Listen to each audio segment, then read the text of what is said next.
ಇನ್ನು ಬೆಂಗಳೂರಿನ ಇಬ್ಬರು ಮಕ್ಕಳಲ್ಲಿ ಎಚ್ಎಂಪಿ ವೈರಸ್ ಪತ್ತೆಯಾಗಿದೆ. ರಾಜ್ಯದಲ್ಲಿ 2 ಕೇಸ್ ದಾಖಲಾಗ್ತಾ ಇದ್ದ ಹಾಗೆ ಆರೋಗ್ಯ ಇಲಾಖೆ ಹೈ ಅಲರ್ಟ್ ಆಗಿದೆ. ಐಎಲ್ಐ ಸಾರಿ ಕೇಸ್ಗಳ ಮೇಲೆ ಆರೋಗ್ಯ ಇಲಾಖೆ ಕಣ್ಣಿಟ್ಟಿದೆ. ಮಕ್ಕಳಲ್ಲಿ ಎಚ್ಎಂಪಿವಿ ಲಕ್ಷಣ ಕಂಡು ಬಂದ್ರೆ ಟೆಸ್ಟ್ ಮಾಡಿಸೋದಕ್ಕೆ ಸೂಚನೆ ಕೂಡ ಕೊಡಲಾಗಿದೆ. ಸಾಮಾನ್ಯವಾಗಿ ಲಕ್ಷಣಗಳಂತ ಹೇಳಿದ್ರೆ ಉಸಿರಾಟದ ಸಮಸ್ಯೆ ಕಾಣಿಸಿಕೊಳ್ಳುತ್ತೆ, ತೀವ್ರ ಜ್ವರ, ಕೆಮ್ಮು ಇರುತ್ತೆ. ಸೊ ಈ ರೀತಿಯಾದಂತಹ ಲಕ್ಷಣ ಇದ್ರೆ ಟೆಸ್ಟ್ ಮಾಡಿಸ್ಕೊಳ್ಳಿ. ಹಾಗೆ ಸೂಕ್ತ ಕ್ರಮಕ್ಕೂ ಕೂಡ ಆರೋಗ್ಯ ಇಲಾಖೆ ಮುಂದಾಗಿದೆ. ಆಸ್ಪತ್ರೆಗಳಲ್ಲಿ ಸೂಕ್ತ ಮುನ್ನೆಚ್ಚರಿಕೆ ವಹಿಸುವಂತೆ ಸೂಚನೆ ಕೊಡಲಾಗಿದೆ. ಮಕ್ಕಳ ಆರೋಗ್ಯ, ನಿಮೋನಿಯಾ ಕೇಸ್ ಮೇಲೆ ನಿಗಾ ಇಡಿ ಅನ್ನೋದಾಗಿ ಕೂಡ ಹೇಳಲಾಗಿದೆ. ಮಕ್ಕಳಲ್ಲಿ ಉಸಿರಾಟದ ಸಮಸ್ಯೆ, ನಿಮೋನಿಯಾ ಕಂಡು ಬಂದ್ರೆ ಟೆಸ್ಟಿಂಗ್ ಮಾಡಿಸಿ ರಿಪೋರ್ಟ್ ಅನ್ನ ಕೊಡಿ ಅನ್ನುವಂತ ಸೂಚನೆ ನೀಡಲಾಗಿದೆ. ಬೆಂಗಳೂರಿನಲ್ಲಿ ಒಟ್ಟು 2 ಕೇಸ್ಗಳಿದೆ. ಹಾಗೆ ರಾಜಸ್ಥಾನದಲ್ಲೂ ಕೂಡ ಕೇಸ್ ಕಂಡು ಬಂತು ನಿನ್ನೆ ದಿನ. ಹಾಗೆ ಬೇರೆ ಬೇರೆ ಭಾಗಗಳಲ್ಲಿ ಭಾರತದಲ್ಲಿ 1-2 ಕೇಸ್ಗಳು ಕಾಣಿಸ್ಕೊಳ್ತಾನೆ ಇದೆ.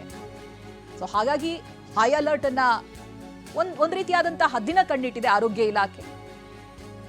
ಮಕ್ಕಳಲ್ಲಿ ಎಚ್ಎಂಪಿವಿ ಲಕ್ಷಣ ಕಂಡು ಬಂದ್ರೆ ತಕ್ಷಣಕ್ಕೆ ಟೆಸ್ಟಿಂಗ್ ಮಾಡಿಸ್ಕೊಳ್ಳಿ ಅನ್ನುವಂತ ಸೂಚನೆ ಕೊಡಲಾಗಿದೆ. ಜೊತೆಗೆ ಒಂದು ಗೈಡ್ಲೈನ್ಸ್ ಅನ್ನ ಕೂಡ ಒಂದು ದಿನದ ಹಿಂದೆನೆ ಬಿಡುಗಡೆ ಮಾಡಿತ್ತು ಆರೋಗ್ಯ ಇಲಾಖೆ. ಏನ್ ಮಾಡಬೇಕು, ಏನ್ ಮಾಡಬಾರದು ಅಂತ ಡೂಸ್ ಅಂಡ್ ಡೋಂಟ್ಸ್ ಇರುವಂತ ಒಂದು ಲಿಸ್ಟ್ ಅನ್ನ ಬಿಡುಗಡೆ ಮಾಡಿತ್ತು. ಇದೀಗ ಮಕ್ಕಳಲ್ಲಿ ಏನಾದ್ರೂ ಉಸಿರಾಟದ ಸಮಸ್ಯೆ ಕಾಣಿಸ್ಕೊಳ್ತಾ ಇದೆ, ತೀವ್ರವಾದಂತ ಜ್ವರ ಇದೆ ಅಥವಾ ಪದೇ ಪದೇ ಕೆಮ್ಮು ಕಾಣಿಸ್ಕೊಳ್ತಾ ಇದ್ರೆ ಟೆಸ್ಟ್ ಅನ್ನ ಮಾಡಿಸ್ಕೊಳ್ಬೇಕು ಅನ್ನೋದಾಗಿಯೂ ಕೂಡ ಆರೋಗ್ಯ ಇಲಾಖೆ ಸೂಚನೆ ಕೊಟ್ಟಿದೆ. ಈ ಬಗ್ಗೆ ಡೀಟೇಲ್ಸ್ ಅನ್ನ ಪಡೆದುಕೊಳ್ತಾ ಹೋಗ್ತೀನಿ. ಪ್ರತಿನಿಧಿ ವಿನಯ್ ಕಾಶ್ಯಪ್ನವರ್ ಲೈವ್ ನಲ್ಲಿ ಜಾಯ್ನ್ ಆಗ್ತಾ ಇದ್ದಾರೆ. ವಿನಯ್, ಇದೀಗ 2 ಕೇಸ್ಗಳು ಬೆಂಗಳೂರಿನಲ್ಲಿ ಕಂಡುಬರುತ್ತಾ ಇದೆ. ಜೊತೆಗೆ ಭಾರತದಲ್ಲಿ ಬೇರೆ ಬೇರೆ ಭಾಗಗಳಲ್ಲಿ ಮಕ್ಕಳಲ್ಲಿ ಈ ರೀತಿಯಾದಂತಹ ಲಕ್ಷಣಗಳು ಕಾಣಿಸ್ಕೊಳ್ತಾ ಇದೆ. ಬೆಂಗಳೂರಿನಲ್ಲಿ ಜೊತೆಗೆ ರಾಜ್ಯದಲ್ಲಿ ಏನೇನು ಅಲರ್ಟ್ ಅನ್ನ ನೀಡಲಾಗಿದೆ, ಗೈಡ್ಲೈನ್ಸ್ ಬಗ್ಗೆ ಹೇಳೋದಾದ್ರೆ ಯಾವ ರೀತಿಯಾದಂತಹ ಮುಂಜಾಗ್ರತಾ ಕ್ರಮ ತೆಗೆದುಕೊಳ್ಬೇಕು ಅಂತ ಆರೋಗ್ಯ ಇಲಾಖೆ ಹೇಳ್ತಾ ಇದೆ? ವಿನಯ್.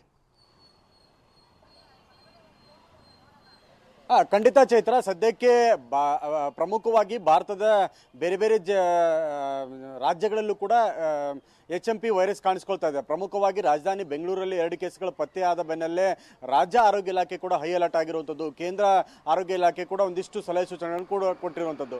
ಹೀಗಾಗಿ ಸದ್ಯ ರಾಜ್ಯ ಆರೋಗ್ಯ ಇಲಾಖೆ ಪ್ರಮುಖವಾಗಿ ಕೆಲವೊಂದಿಷ್ಟು ಮಕ್ಕಳ ವೈದ್ಯರಿಗೆ ಕೆಲವೊಂದಿಷ್ಟು ಸೂಚನೆಗಳನ್ನು ಕೊಡಲಾಗಿದೆ. ಪ್ರಮುಖವಾಗಿ ಮಕ್ಕಳಲ್ಲಿ, ಅದರಲ್ಲೂ ಹಸುಗೂಸು ಮಕ್ಕಳಲ್ಲಿ ಮತ್ತು 5 ವರ್ಷಕ್ಕಿಂತ ಕೆಳ ವಯಸ್ಸಿನ ಮಕ್ಕಳಲ್ಲಿ ಉಸಿರಾಟದ ಸಮಸ್ಯೆ, ಕಾಫಿಂಗ್ ಆಗಿರ್ಬೋದು, ಜ್ವರ, ಬಿಟ್ಟು ಬಿಟ್ಟು ಬರ್ತಿರುವಂತಹ ಮೈಕೈ ನೋವು, ಸುಸ್ತು, ಉಬ್ಬಳಿಕೆ, ಬ್ರೀದಿಂಗ್ ಪ್ರಾಬ್ಲಮ್, ಕಾಫು ಮತ್ತು ಕಫ ಕಟ್ಟುವಿಕೆ, ಈ ಥರದ ಲಕ್ಷಣಗಳೇನಾದರೂ ಕಂಡು ಬಂದರೆ ಪ್ರಮುಖವಾಗಿ ಮಕ್ಕಳೇನಾದರೂ ಐಎಲ್ಐ ಸಾರಿ ಪ್ರಕರಣಗಳಲ್ಲಿ ಸಿಲುಕಾಕೊಂಡಿದ್ರೆ, ಸಮಸ್ಯೆಗಳನ್ನು ಎದುರಿಸ್ತಾ ಇದ್ರೆ, ನಿಮೋನಿಯಾ ಪ್ರಮುಖವಾಗಿ ಮಕ್ಕಳಲ್ಲಿ ಕಾಣಿಸ್ಕೊಳ್ತಾ ಇದ್ದಾರೆ. ಅದರಲ್ಲೂ ಪ್ರಮುಖವಾಗಿ ಚಳಿಗಾಲದ ಟೈಮ್ನಲ್ಲಿ ಅತಿ ಹೆಚ್ಚಾಗಿ ಕಾಣಿಸಿಕೊಳ್ಳುವಂಥದ್ದೇ ನಿಮೋನಿಯಾ ಮತ್ತು ಉಸಿರಾಟದ ಸಮಸ್ಯೆಗಳು.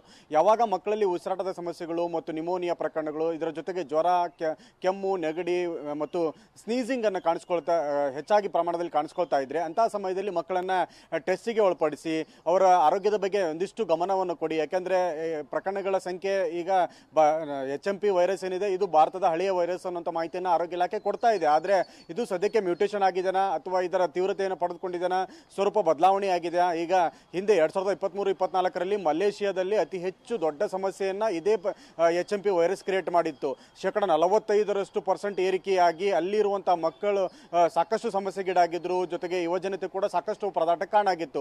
ಇದೇ ಮಾದರಿ ಈಗ ಚೀನಾದಲ್ಲಿ ಈ ವರ್ಷ ಕಾಣಿಸಿಕೊಂಡಿದೆ. ಇದು ಕೂಡ ಭಾರತದಲ್ಲಿ ಏನಾದರೂ ವ್ಯಾಪಿಸಿದೆನಾ ಅನ್ನೋಂಥ ಮಾಹಿತಿಯನ್ನು ಕೂಡ ಸ್ಪಷ್ಟವಾಗಿಲ್ಲ. ಹೀಗಾಗಿ ಒಂದು ಹೆಜ್ಜೆ ಮುಂದೋಗಿರುವಂಥ ಆರೋಗ್ಯ ಇಲಾಖೆ ಐಎಲ್ಐ ಮತ್ತು ಸಾರಿ ಪ್ರಕರಣಗಳ ಮೇಲೆ ಹೆಚ್ಚಿನ ಗಮನವನ್ನು ಕೊಟ್ಟಿದೆ. ಮಕ್ಕಳ ಆರೋಗ್ಯದ ಬಗ್ಗೆ ಒಂದಿಷ್ಟು ಗಮನ ತೆಗೆದುಕೊಳ್ಳೋದು ಮುಂದಾಗಿದೆ. ಹೀಗಾಗಿ ಕೆಲವೊಂದಿಷ್ಟು ಮುನ್ನೆಚ್ಚರಿಕಾ ಕ್ರಮಗಳನ್ನು ಫಾಲೋ ಮಾಡೋದಕ್ಕೆ ನಿನ್ನೆ ಒಂದು ಜನರಲ್ ಗೈಡ್ಲೈನ್ಸ್ ಅನ್ನು ಕೂಡ ಕೊಟ್ಟಿರುವಂಥದ್ದು.